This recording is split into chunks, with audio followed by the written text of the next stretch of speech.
झारखंड में शुक्रवार सुबह से मौसम का मिजाज पूरी तरह बदल गया है। राजधानी रांची समेत रामगढ़, चतरा और कई जिलों में जोरदार बारिश दर्ज की गई है।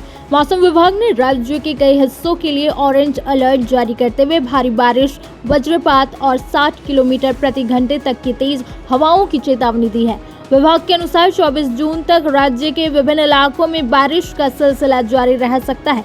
लगातार बारिश के कारण तापमान में 2 से 3 डिग्री सेल्सियस तक गिरावट आने की संभावना है, जिससे लोगों को भीषण गर्मी से राहत मिलेगी। राज्यसभा चुनाव में जीत दर्ज करने के बाद नवनिर्वाचित सांसद बैद्यनाथ राम ने राज्य स्थित मुख्यमंत्री आवास में मुख्यमंत्री हेमंत सोरेन से शिष्टाचार मुलाकात की।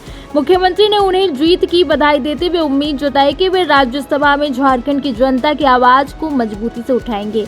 इस अवसर पर मंत्री हफीजुल हसन, सुदिव्य कुमार सोनू, विधायक कल्पना सोरेन, मथुरा महतो और उमाकांत रज्जक भी मौजूद रहे। झारखंड कांग्रेस के पूर्व प्रदेश अध्यक्ष राजेश ठाकुर ने राज्यसभा चुनाव के परिणाम पर तीखी प्रतिक्रिया दी है। उन्होंने कहा कि यह लोकतंत्र को शर्मसार करने वाली घटना है और पूरे मामले की समीक्षा की जाएगी। उन्होंने दावा किया कि देश भर में जनप्रतिनिधियों की खरीद फरोख्त हो रही है और झारखंड में भी इसी तरह की स्थिति देखने को मिली। परिमल नाथवानी की जीत और कांग्रेस उम्मीदवार प्रणव झा की हार के बाद राज्य की राजनीति में आरोप प्रत्यारोप का दौर तेज हो गया है। राज्यसभा चुनाव में कांग्रेस की हार के बाद लगाए गए क्रॉस वोटिंग के आरोपों पर भाकपा माले ने कड़ा जवाब दिया है। पार्टी के झारखंड सचिव मनोज भक्त ने कहा कि उनके दोनों विधायकों ने कांग्रेस उम्मीदवार प्रणव झा को ही वोट दिया था। उन्होंने कांग्रेस पर अपने विधायकों को संभालने में विफल रहने का आरोप लगाते हुए कहा कि हार का ठिकरा सहयोगी दलों पर फोड़ना उचित नहीं है। रांची की विशेष अदालत ने यौन उत्पीड़न के एक चर्चित मामले में आरोपी युवक मनीष कुमार को सभी आरोपों से बरी कर दिया है। करीब 16 महीने जेल में रहने के बाद अदालत ने पाया कि आरोपों के समर्थन में पर्याप्त साक्ष्य उपलब्ध नहीं थे। सुनवाई के दौरान गवाहों के बयान और वीडियो रिकॉर्डिंग में कई विरोधाभास सामने आए। अदालत ने कहा कि गंभीर मामलों में भी निष्पक्ष और साक्ष्य आधारित जांच आवश्यक है। राज्यसभा चुनाव परिणाम आने के बाद महागठबंधन के भीतर बयानबाजी तेज हो गई है। कांग्रेस प्रभारी के राजू द्वारा राजद और भाकपा माले पर लगाए गए आरोपों के बाद राजद ने पलटवार किया है। पार्टी ने कहा कि कांग्रेस अपनी आंतरिक कमजोरी छिपाने के लिए सहयोगी दलों पर आरोप लगा रही है। राजद ने चेतावनी दी कि इस तरह के बयान इंडिया गठबंधन की एकजुटता को नुकसान पहुंचा सकते हैं।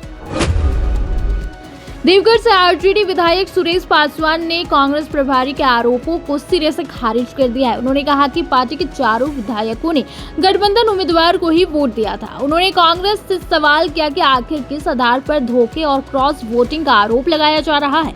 सुरेश पासवान ने दावा किया कि यदि कहीं गड़बड़ी हुई है तो उसकी जिम्मेदारी आरजेडी पर नहीं डाली जा सकती। राजधानी रांची के मोराबादी स्थित सिंधवार टोली में 30 वर्षीय बेली मुंडा की हत्या से इलाके में सनसनी फैल गई। पुलिस ने त्वरित कार्रवाई करते हुए महिला के पति पवन मुंडा को गिरफ्तार कर लिया है। मृतका अपने पीछे 4 छोटे बच्चों को छोड़ गई है। हत्या के कारणों का अभी खुलासा नहीं हुआ है और पुलिस सभी पहलुओं पर जांच कर रही है। बोकारो स्टील प्लांट के भीतर स्थित बीपीएससीएल के कोल हैंडलिंग प्लांट में काम के दौरान एक ठेका कर्मी की मौत हो गई। हादसे के बाद परिजन और मजदूर संगठन अस्पताल पहुंच गए और मुआवजा तथा आश्रित को नौकरी देने की मांग को लेकर विरोध प्रदर्शन शुरू कर दिया। प्रारंभिक जानकारी के अनुसार शॉर्ट सर्किट की वजह से हादसा होने की आशंका, हालांकि जांच जारी है। गोड्डा जिले के पोडियाहाट पंचायत की मुखिया अनूप भगत उर्फ लड्डू पर दिन दहाड़े जानलेवा हमला किया गया। बाइक सवार 4 अपराधियों ने उन पर 2 राउंड फायरिंग की, हालांकि वे बाल बाल बच गए। घटना के बाद पूरे पोडियाहाट बाजार में दहशत फैल गई और लोगों ने बाजार बंद कर पुलिस प्रशासन के खिलाफ प्रदर्शन किया। मुखिया ने दावा किया कि एक पुराने हत्या मामले में गवाही देने के कारण उन्हें लगातार धमकियां मिल रही थी। तो ये थी आज की झारखंड की 10 बड़ी खबरें और ऐसी खबरों के लिए देखते रहे सिटीस्कोप 24। बहुत बहुत शुक्रिया।